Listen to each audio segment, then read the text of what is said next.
Weekend বা party করার জন্য এক পেগ করে ড্রিঙ্ক করছো, ভাবছো এক পেগে কি হবে, অথবা ভাবছো 3 পেগে কি হবে, অথবা ভাবছো এক বোতল খেলেই বা কি হবে। কিন্তু বুঝতে পারছো না এই এক পেগ বা এক বোতল বা 3 গ্লাস চাই খেয়ে থাকো না কেন, সেটা ধীরে ধীরে তোমার ভেতরকে খোকলা করে দিচ্ছে। রিসেন্ট রিসার্চে পাওয়া গেছে যে ড্রিঙ্ক জিনিসটা প্রত্যেকটা পার্টি অনুষ্ঠান সমস্ত কিছুতে কমন। এটা ছাড়া কোনো অনুষ্ঠান হয়ই না, এবং এটা ছাড়া কোনো পুরুষ মানুষ পার্টি করতেই পারে না। তারা মনেই করে না তাদের জীবনে কোনো কিছু অনুষ্ঠান এই ড্রিঙ্ক করা ছাড়া পূর্ণ হবে। তাদের কোনো কিছু ভালো মুহূর্ত হোক কি খারাপ মুহূর্ত হোক, কোনো কিছু সেলিব্রেশন হোক কি কোনো কিছু অকেশন হোক, সমস্ত কিছুতে তাদের ড্রিঙ্ক করা চাই। এটা একটা ট্রেডিশনে পরিণত হয়ে গেছে।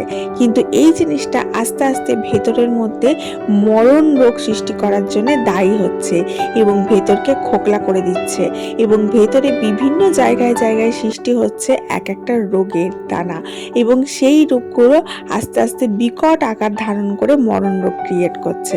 Hello everyone, this is Ivy, welcome back to my channel. ইসিস ডায়েরিজের নতুন সকালে তোমাদের সকলকে ওয়ার্ম ওয়েলকাম জানাই। ঠান্ডা আসছে না করে প্রচন্ড ঠান্ডা পড়ে গেছে, এবং এই ঠান্ডার সকালে গরম গরম ব্রেকফাস্ট হাতে আর এক কাপ চা নিয়ে আমি আর আমার হাজবেন্ড বসে পড়েছি আমাদের নেক্সট ট্যুর প্ল্যান করতে। তোমরা জানো আমরা কম বেশি 1-2বার বছরে ভ্যাকেশনে যাই, এবং সেটা যাওয়ার জন্য একটা প্রপার প্ল্যানিং এর কিন্তু খুব প্রয়োজন হয়।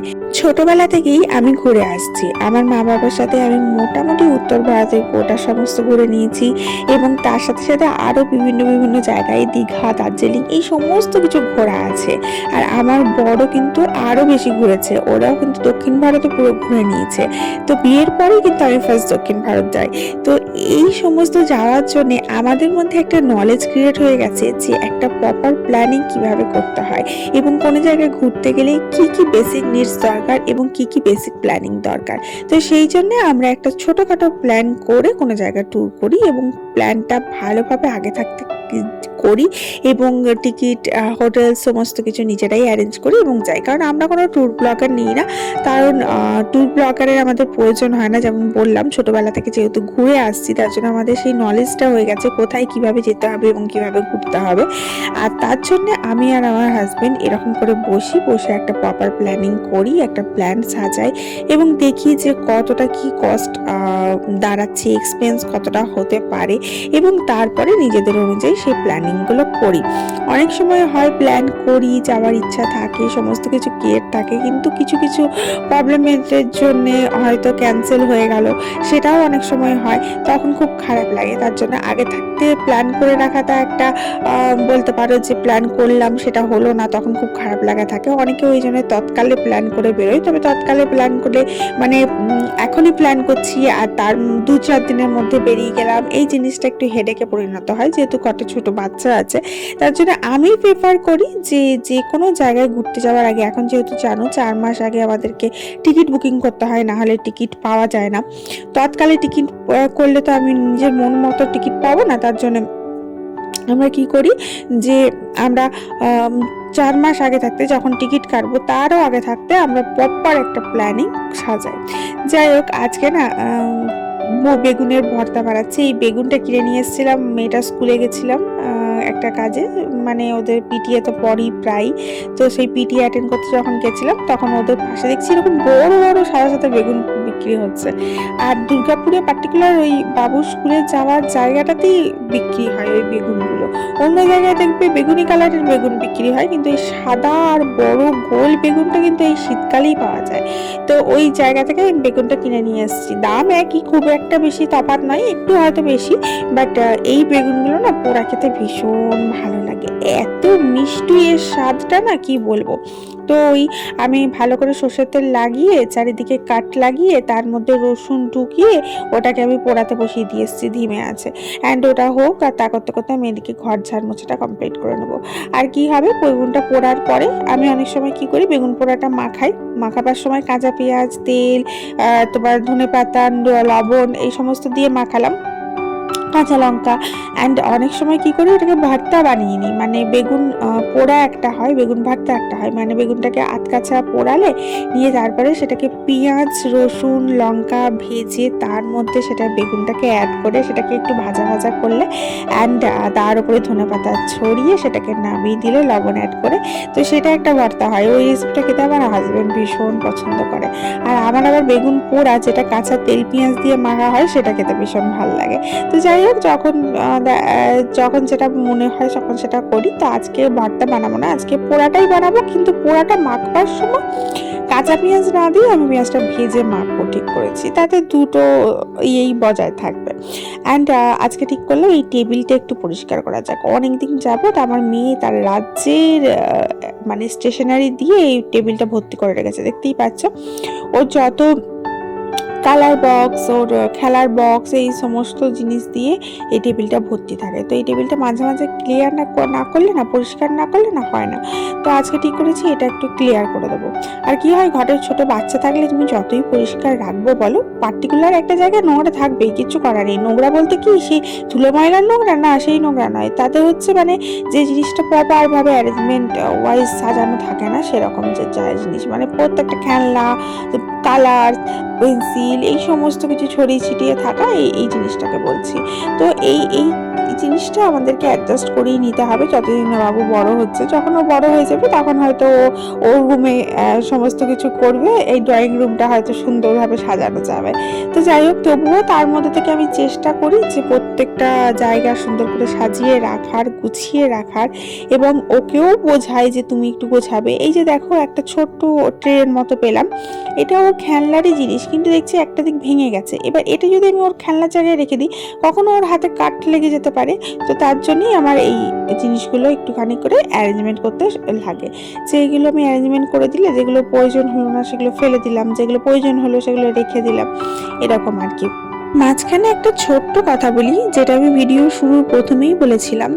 আজকালকার দিনে ফ্যাশন হয়ে গেছে ড্রিঙ্ক করা। পুরুষ নারী নির্বিশেষে উইকেন্ড হোক, কোনো পার্টি হোক, কোনো অকেশন হোক, কোনো সেলিব্রেশন হোক বা কিছুই না হোক, নিজের মুড ঠিক করতেও অনেকে ড্রিঙ্ক করে থাকে। মনে রেখো, ড্রিঙ্কটা তুমি করছো মানে পানীয়টা তুমি পান করছো না পানীয়টা তোমাকে পান করছে, সেটা একটু ভেবো।